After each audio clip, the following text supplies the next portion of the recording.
অনুরাগের ছোঁয়া ধারাবাহিকের আগামী পর্বে আমরা দেখতে পাবো ভিডিও ফুটেজ দেখে ইরার সব অন্যায় কর্ম জানতে পেরে দীপা বেআইনি কাজকর্মের প্রমাণ সমেত ইরাকে পুলিশের হাতে তুলে দিল। হ্যাঁ বন্ধুরা, আমরা এমনটাই দেখতে পাবো অনুরাগের ছোঁয়া ধারাবাহিকের আগামী পর্বগুলোতে।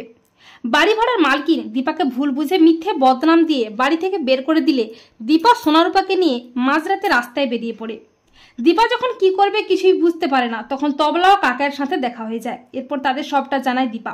তারা কোনো ক্রমে একটা থাকার জায়গা খুঁজে পায়। এরপর দীপা সেবা যত্ন করে ভালোবাসার ছোঁয়া দিয়ে একটু একটু করে সূর্যকে সুস্থ করে তুলতে থাকে। কিন্তু দীপা মনে মনে ভাবে যে ডাক্তারবাবুর এমন অবস্থা কি করে হলো আমাকে জানতেই হবে।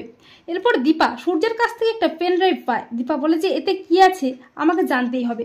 এই বলে দীপা ভিডিও ফুটেজটা দেখে, আর তাতে দেখতে পায় সন্ত্রাসী ইরা ও তার সন্ত্রাসবাদী দলের গোপন বেআইনি কাজকর্ম। তা দেখে চমকে যায় দীপা। দীপা বলে তার মানে ওই ইরাই ডাক্তারবাবুর এমন অবস্থা করেছে, ওকে যেভাবেই হোক হাতে নাতে ধরে পুলিশের হাতে তুলে দিতেই হবে। দীপা বলে যে ও ডাক্তারবাবুর কাছে আসবেই ওই পেন ড্রাইভের জন্য। এরপর দীপা ইরাকে হাতে নাতে ধরার জন্য সুযোগের অপেক্ষায় থাকে। এরপর ইরা একদিন ছদ্মবেশে মাঝরাতে স্বাস্থ্যকেন্দ্রে সূর্যের কাছে আসে পেন ড্রাইভের জন্য, আর দীপা সেই সুযোগে হাতে নাতে ধরে ইরাকে। দীপা বলে কি ইরা, কি খুঁজছো? পেন ড্রাইভ আমার কাছে আছে। আর দীপাকে দেখে ভয় পেয়ে যায় ইরা।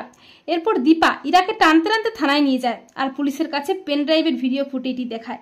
তা দেখে চমকে যায় পুলিশ। দীপা বলে এরা গোপনে বেআইনি কাজকর্ম করে বেড়ায়, এটাই তার প্রমাণ। তখন ইরা প্রচন্ড ভয় পেয়ে পুলিশের কাছে মিথ্যে নাটক করতে থাকে নিজেকে বাঁচানোর জন্য। আর ঠিক তখনই হাজির হয় ডক্টর লাহিড়ির সাথে সূর্য। সূর্য বলে অফিসার, ওই ইরা আসলে একজন সন্ত্রাসী, ওরা বেআইনি কাজকর্ম করে, ওরাই আমার এমন অবস্থা করেছে।